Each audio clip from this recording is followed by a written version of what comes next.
Welcome back. It's Jenny Gaston, licensed professional counselor, and we're doing something a little different today. I'm usually walking in nature, but I'm just chilling. So I would invite you to rest with me, okay? That's gonna be the new series for now. I'm just going with the flow. Rest with me, okay? So if you're on your bed, on your couch, go ahead and grab a pillow, prop your legs up, get something to drink. Because many times, you know what? It takes more faith to rest. We're so busy, we're looking at our to-do list, and we feel like if I don't do all these things on this list, then I don't know, the world's gonna fall apart. But at the end of the day, it's all up to you. And I don't know about you, but running on that energy for too long can really cause a lot of stress, anxiety, causes your cortisol levels to go up. So take a moment.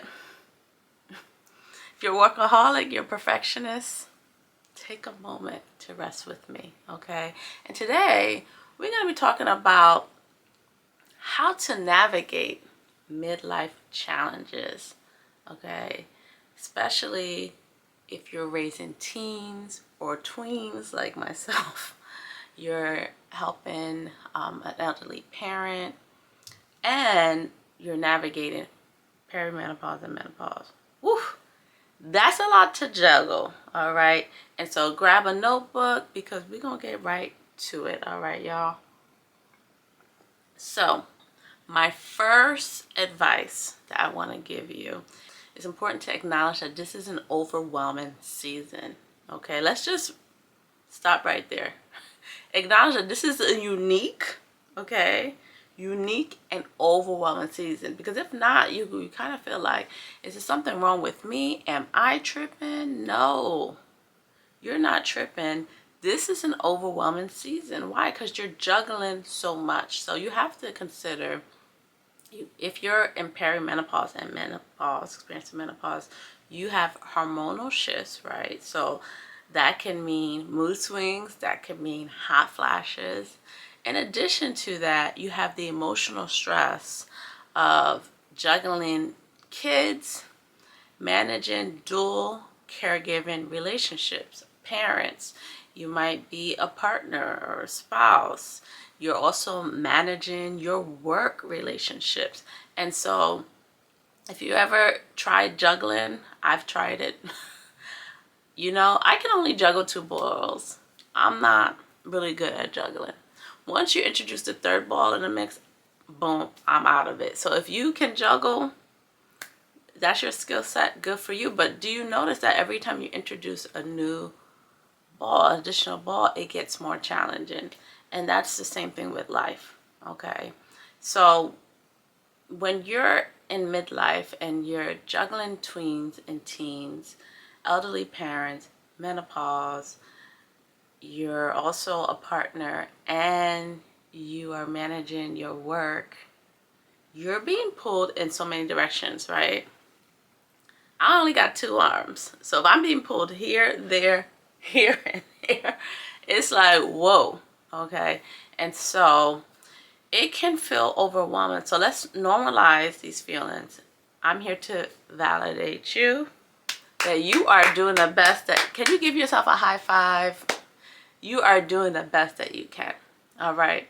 And so, but let me give you some mental health tips because I know that's what you're here for.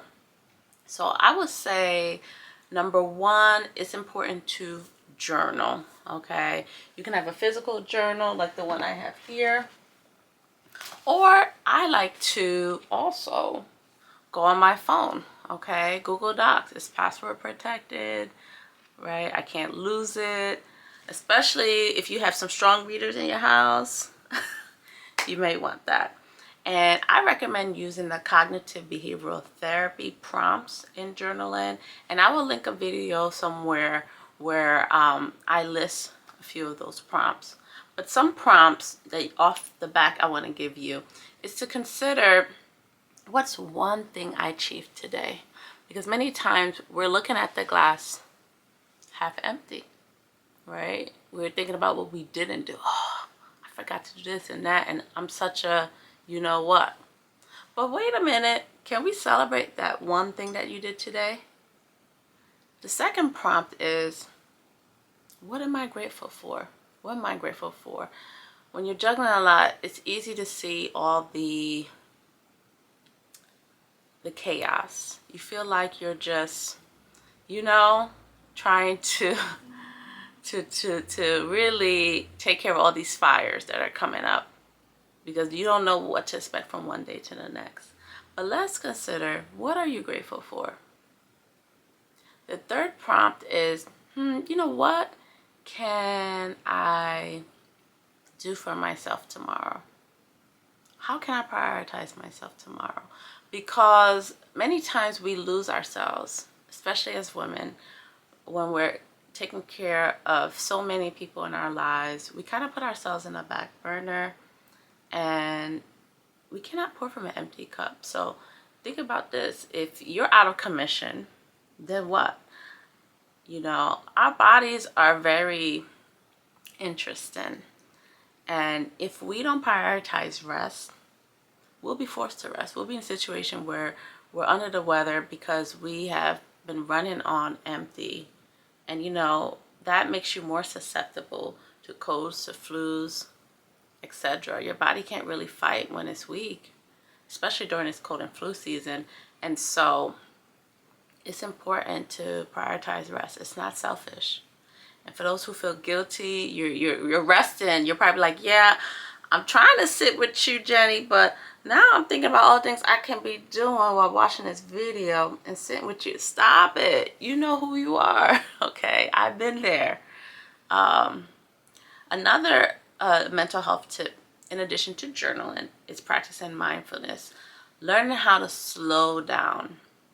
It could be as simple as slowing down your pace. If you're off, why do you have to walk the same pace where you're walking to the office? Okay. And listen, I'm originally from New York, so New Yorkers, you already know. We know how to walk fast. Okay. And so, now I live in Philadelphia, which is kind of like an urban environment, but a little bit slower. And on my days off, I'm like, you know what? I can walk at a leisurely pace. I can eat mindfully, really slowing down and taking in on the flavors and considering, what are the different flavors that we use to create this dish, right? So if you're out eating and, if you're walking in nature, and at this season, a lot of the leaves are bare, but instead of seeing that, I'll say, wow, look at that one leaf on that tree. That leaf is hanging on for dear life. That leaf is really showing perseverance, and that leaf is me, right? You can identify with that. So slow down. Other therapeutic techniques is cognitive behavioral therapy, challenging your negative thoughts, right? And so sometimes you gotta be your own inner coach. Many times we're our own worst critic. Meaning that the way we talk to ourselves, if somebody else was to talk to ourselves that way, it would be an issue. But then we can talk to ourselves that way. Some of you have an abusive relationship with yourself. It's not your partner. It's not a coworker. It's you. Okay? And so I want you to consider, instead of saying things like, you know what, I'm failing at everything. I'm failing at everything. Replace that with, I'm doing the best in these circumstances. Emphasizing in these circumstances. Because, like I said, these circumstances are unique. Midlife challenges are unique. This is why people tend to have a midlife crisis during this, because it's intense. And so it's easy to check out and be like, screw it, and be impulsive, and I'm gonna live the way that I want, right? We don't want to do that and make choices that we regret, especially financial choices. All right. So when you want to impulse shop to feel better, or impulse eat, instead, if I choose not to do that, what am I trying to escape? What feeling or thought am I trying to escape? And journal about that. Okay. And so know that you're not alone. Get support. As a therapist, I have a therapist. Listen, we're not supposed to do life on our own. Yeah. And in regards to managing teens, tweens, children, it's important to have weekly check-ins. I like to have a 15-minute family meeting on Sundays where we just create an agenda. We have a notebook that's in the dining room, and throughout the week anyone can put an agenda item, even the kids, which I think is really empowering, because children, many times when they feel like their voices are not heard, they will act out. And so, sorry about that, that's my alarm. They will act out for that attention. Children, whether it's positive or negative attention, they want their voices to be heard. So that gives them an avenue, but then it allows you to bring up certain topics. And I would mix it up, right? So it's not only talking about issues, but let's talk about some milestones. What are some things we can celebrate this week? I think this would be really, really helpful. Now, in regards to elderly parents, it's important to set up a system to help you to be successful. I recommend setting up a calendar that's digital that you can share with other family members who can support. Make it reoccurring, okay? So that if you have siblings, they know, okay, every Saturday or every other Saturday, once a month, they're also pitching in. They get an alert, so no one can say they forgot. Okay, Google or whatever, digital calendar you use will remind us all, right? Especially if it's reoccurring. Set up a system so that you do not get burnt out. Now let's talk about navigating menopause and perimenopause. I do have a playlist that I'm going to link of about 10 videos that talks about mental health tips that you can utilize to navigate the mood swings. Also, natural herbs that you can consider, in addition to nutritional plans. I list 3 because one size don't fit all, right? Some of us are vegan, some of us love meat, etc., etc. And so with anything, you always want to check with your doctor. But I also talk about hormone replacement therapy. So it's important to know your options. Knowledge is key. And so definitely check that playlist out and seek social support. That's the last tip I'm going to say. Seek social support. Why? Because, again, we're not meant to do life on our own, right? We're relational creatures. And so if you can't find anything local, you can definitely check online. I know a lot of hospitals do have support groups for those of you who are taking care of elderly parents or who are going through menopause. You can find a Facebook group. And so please plug in where you can.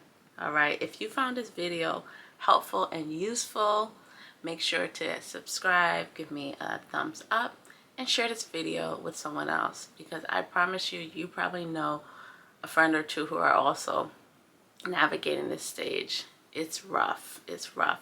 And so feel free to comment on what you will take away with you, or maybe a video suggestion on what you like for me to talk about next.